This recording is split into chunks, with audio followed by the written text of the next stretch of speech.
제가 쓰고자 하는 논문의 문헌을 찾는 과정입니다. 제가 쓰고자 하는 논문의 주제는 챗GPT와 쓰기, 그리고 사람들이 그것을 이용해서 어떻게 치팅을 하는지에 대한 논문입니다. 네, 제가 연습하느라고 몇 개를 한번 찾아봤어요. 그래서 이렇게 저는 지금 구글 스콜러에 들어와 있고요. 구글 스콜러에서 챗GPT 관련 논문을 찾는데 챗GPT가 2022년 11월에 나왔거든요. 그래서 11월에 나왔으니까 저는 2023년 이후의 논문만 찾아보도록 하겠습니다. 챗GPT는 굉장히 최근의 어떤 현상이기 때문에 2023년 이후 것으로 찾는 거고요. 굉장히 오래된 이론이다. 그러면은 훨씬 더 이전으로 거슬러 올라가셔야 됩니다. 자, 그래서 저는 이 논문이 제 연구와 직접적으로 관련이 있을 거라고 생각을 했어요. 그것을 어떻게 아냐?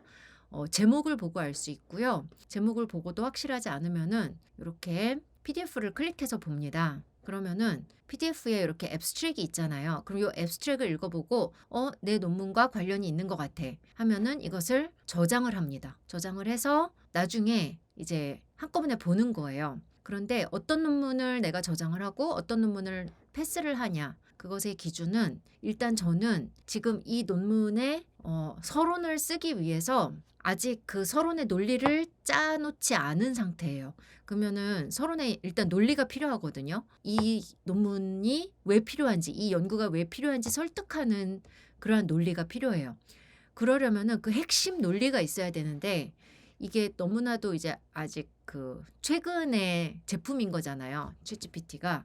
그래서 이 관련한 그런 그 연구가 많지 않고, 그다음에 이 연구의 필요성에 대한 논리도 아직 이렇게 잘 발달되어 있지 않은 상태예요. 그래서 제가 완전히 처음 밑바닥부터 짜야 되는 그러한 상황입니다.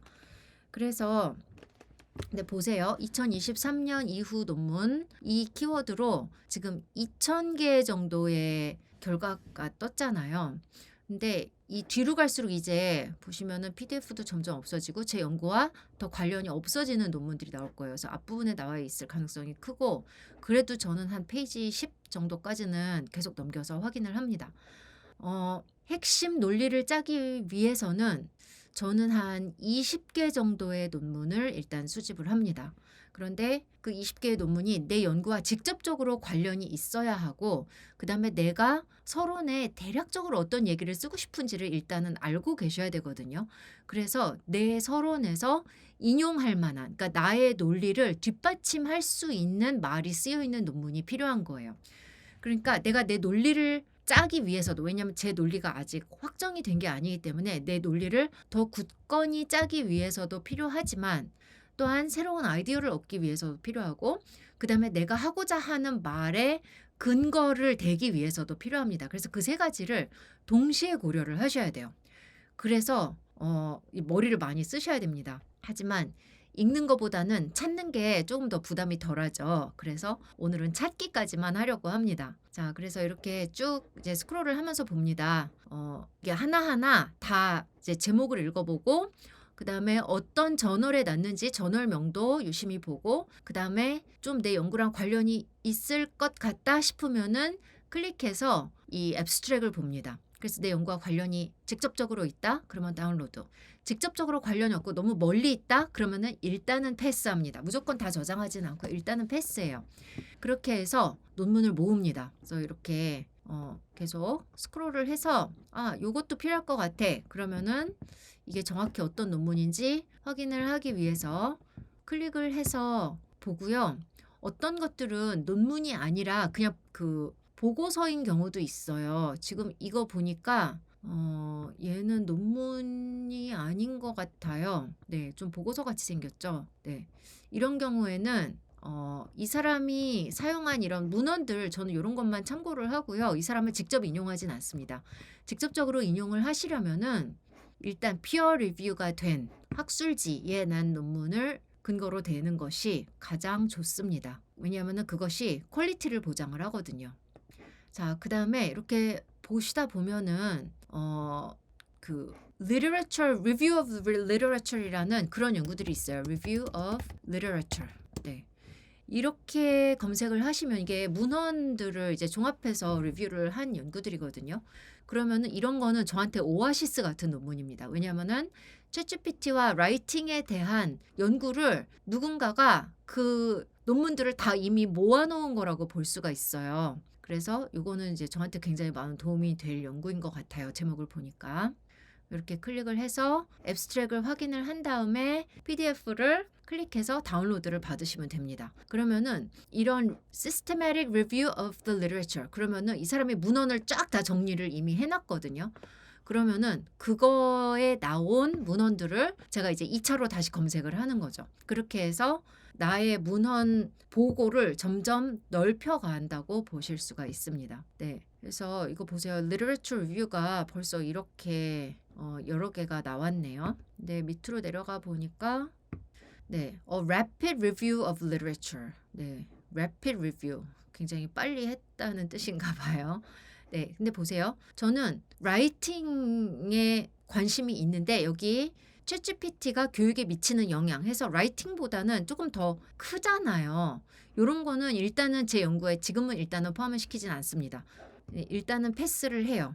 왜냐면 내가 지금 모으는 논문은 정독을 하기 위한 논문이에요. 그런데 논문을 우리가 100개를 정독을 할 수는 없잖아요. 그래서 핵심적인 논문을 먼저 찾아서 걔네를 정독을 하고 그다음에 논리를 짭니다. 그다음에 일단 논리의 뼈대가 짜여지면은 그다음에 이런 나머지 이런 2차적인 논문들을 보면서 그 뼈대에 살을 채워 나가는 거예요.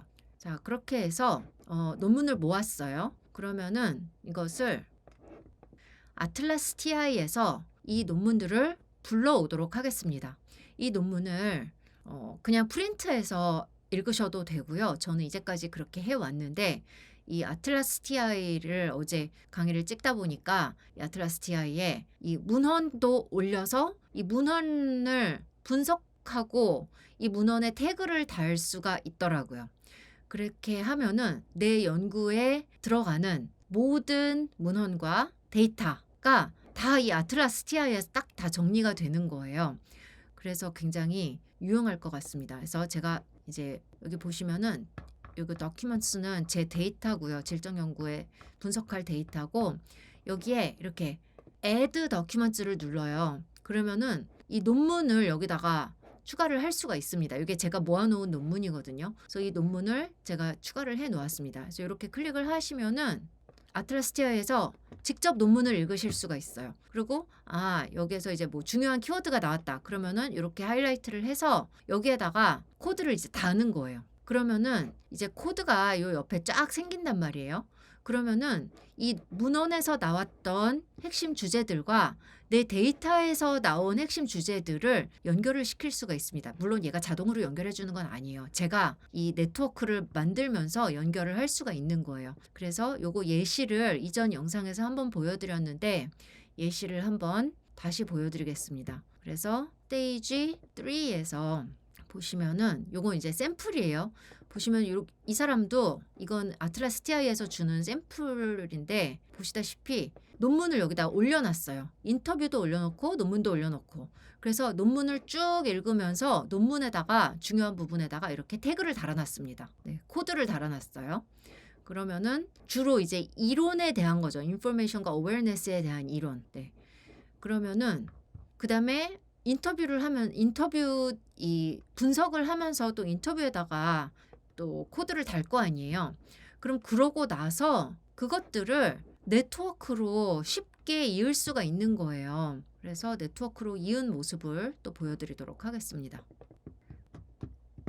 네, 지금 보시면은 이 사람의 초기 네트워크예요. 네트워크는 코드들 간의 관계입니다. 이거는 맨 처음에 자기가 생각한 것을 이렇게 했고요. 그 다음에 이 사람이 코딩을 해나가면서 이제 이 네트워크를 더 확장을 시켰어요. 그래서 새로 생긴 코드들과 그 다음에 문헌에 있던 그 이론들을 다 이렇게 구조화 시켰고 그 다음에 이 사람이 만든 파이널 네트워크입니다. 네, 굉장히 복잡해졌죠. 네. 그래서 이게 이 코드들이에요. 이 사람이 만든 코드들을 여기다 끌어다가 이렇게 놓은 거예요. 이렇게 이런 식으로 이렇게 갖다 놓으면 되거든요. 그러니까 이 네트워크가 저절로 만들어지는 건 아니에요. 이제 자기가 다 갖다가 이렇게 만들고 이거 화살표도 자기가 이어야 되는데 이 아틀라스 TI를 사용해서 편리한 점은 이거를 막 내 책상 위에 막 넓게 펼쳐 놓을 필요 없이 그다음에 내 머릿속에서만 생각을 하면 또 되게 복잡해지거든요. 그다음에 보통 저는 이제 파워포인트로 하는데 그거 파워포인트는 하나하나 그 네모 만드는데 되게 시간이 오래 걸리잖아요. 근데 일단 얘는 여기 코드가 쫙 있으니까 요걸로 브레인스토밍을 하는 거죠. 브레인스토밍 요렇게도 해 보고 저렇게도 해 보고 해서 이제 최종 이 네트워크가 확정이 되면은 이것을 파워포인트에 옮기는 것입니다. 주로 이게 그 근거 이론에서는 꼭 이런 그림이 하나 나와야 되잖아요. 근거 이론에서 굉장히 유용하게 쓰일 수가 있고 그다음에 현상학에서도 주제에 따라서 이렇게 네트워크 그림이 나올 수도 있습니다. 그렇게 해서 문헌을 찾아서 그것을 질적 연구 소프트웨어에서 불러서 분석하는 것까지 한번 오버뷰를 해 보았습니다.